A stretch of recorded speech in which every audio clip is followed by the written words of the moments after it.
virtue of now having possession of that land. And the Supreme Court used a metaphor that was something along the lines of the embers having long grown cold in the council fire of the Oneida people. And in other words, it was a one-way street. Once the land left the possession of the Oneida Nation, that was it. It could never come back and have sovereignty run with the land unless that land was put into federal trust. So it had to have the imprimatur of the federal government. And but anyway, that just kind of tells you. So what this has to do with in terms of extinguishment. And that's why I believe that it's so critically important that we acknowledge our own standards. When we looked at or thought about the planting of flags, the royal flags, which are called royal standards, what's really being talked about there? It's a double meaning, a double entendre. And so when they say they planted their royal standards, they're talking about their royal standards of judgment, meaning that they have the supposed right to come to someone else's territory from a great distance and now set up themselves as the judge of the peoples already existing there. And judging your Negro copper-colored land with their Admiralty Sea Law and their foreign vessels parked in dry dock.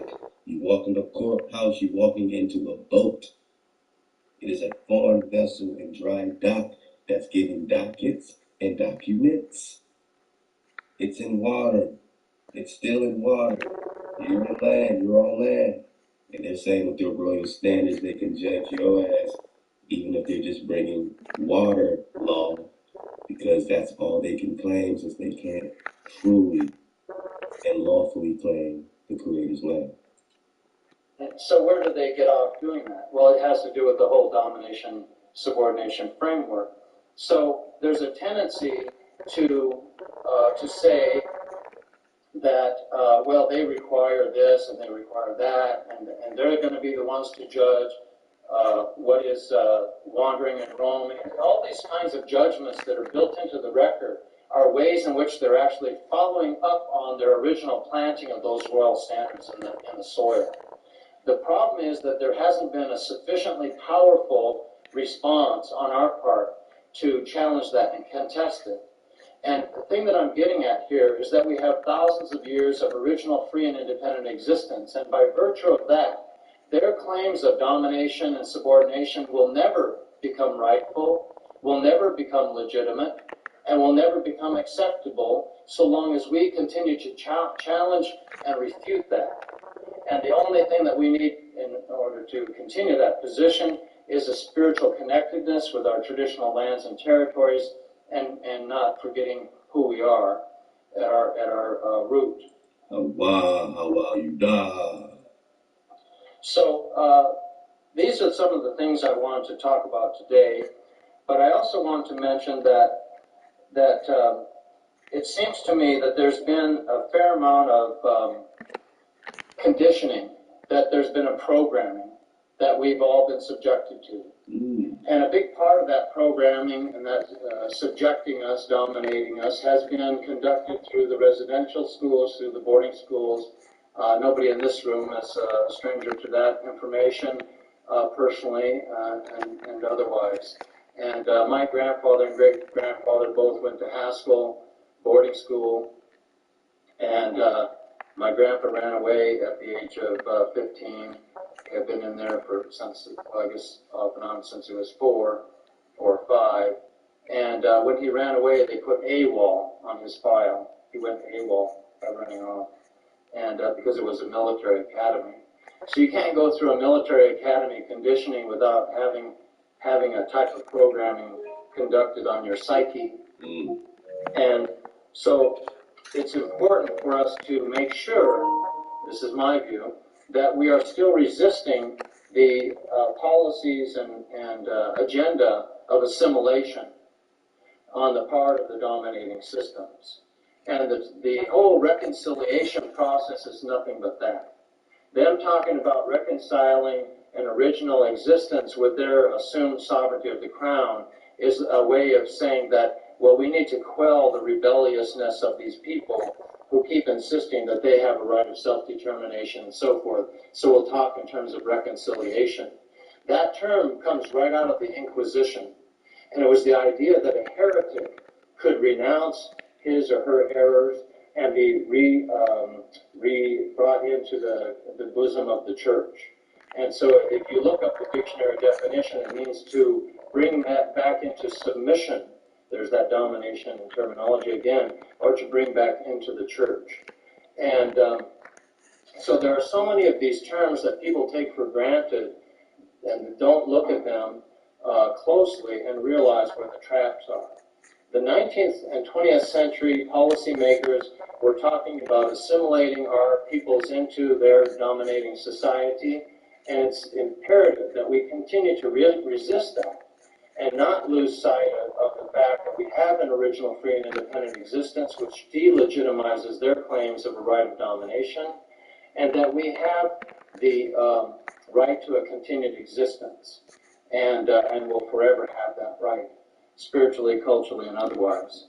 What they did in the boarding schools and through other policies of genocide, one of the things that they did was engage in what I call linguicide, the intentional killing of our languages, or the intentional effort to kill our languages. And elders that I spoke with from different reservations, some of the various things that they described to me personally were having their tongues put on dry ice, just as small children, the top layer of skin being peeled off their tongues, made to kneel on broken tile with bare knees, and so that their knees bled, strapped. This is a whole litany of horrendous things that we all know about, and much worse than that. And you know what I'm saying? No one can deny that, when proxies get set up, they get used, you know what I'm saying? When this happened, we'll make our dismount right about here, man. Love to her and Pete, man, for dropping this on us, though, drop the rest of it. A lot of people, get, caught in these tragic, catch us, man. The same thing as the Holocaust and the situation with, so-called Jews, and we know that Hitler is an Ashkenazi, Nazi, Ashkenazi.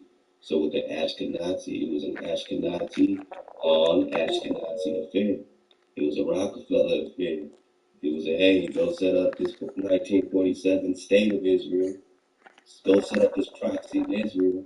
The ones that stay behind because they know better. They know the creator's supposed to, according to the script, leave them on their promised land. So they're not supposed to go set up their own state to get there. They knew better, but they still had to catch the wrath of Hitler. Or they moved and set up shop over there now. It is what it is. Now we finding out the drive, man. So, a lot of people went through devastating things, but they're not you. They didn't go through your devastation. Not comparing apples to oranges, but when you're dealing with the emblem, you're dealing with the emblem. When you're dealing with the genocide, this is what you're talking about. Even if they don't bring you up, you have to recon it and know that even when they flipped it on you, you still are here, not the proxy. And everyone else got, the ricochet. And, just to dismount on this proxy. Let's make sure we can get this, man. Make sure we can get it. That's a lot of words, man. And, man, we're just talking the, how you say it? The La Malinche.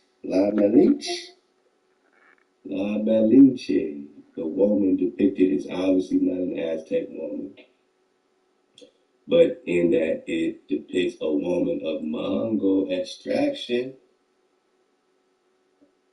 it more likely reflects La Malinche's true identity. Now, this is a painting. This is Jose. Should you get it? Here we go. I'm going to keep going on. I want you to be able to read this. This is Jose Clemente Orozco's famous piece of public art in the fresco of Cortez and Malinche. So this is Cortez. And this is his piece. Now, she's not the